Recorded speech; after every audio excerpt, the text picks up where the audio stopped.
আমি এই মুহূর্তে বাংলাদেশ দলিত পরিষদের সাংগঠনিক সম্পাদক শ্রী উজ্জ্বল দাসকে বক্তব্য রাখার জন্য বিনীতভাবে অনুরোধ রাখছি। শ্রী উজ্জ্বল দাস।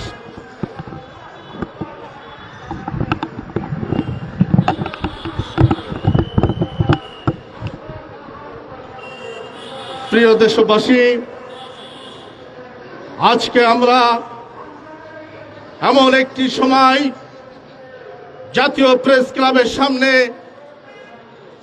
দাঁড়িয়েছি যখন বাংলাদেশে বসবাসরত কোটি মানুষের অসাম্প্রদায়িক চেতনার সনাতন ধর্মাবলম্বী মানুষের হৃদয়ে রক্তক্ষরণ হচ্ছে।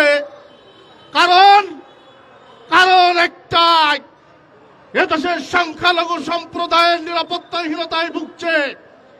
এদেশের সংখ্যালঘু সম্প্রদায়ের বিগ্রহ রাষ্ট্রীয় পৃষ্ঠপোষকতায় ভাঙচুর করে দেওয়া হচ্ছে। তার প্রতিবাদে আজকের এই মানব প্রাচীরে আমরা অংশগ্রহণ করেছি। বন্ধুগণ, আমরা এদেশের ভূমিপুত্র হিসাবে এদেশে জন্মেছি।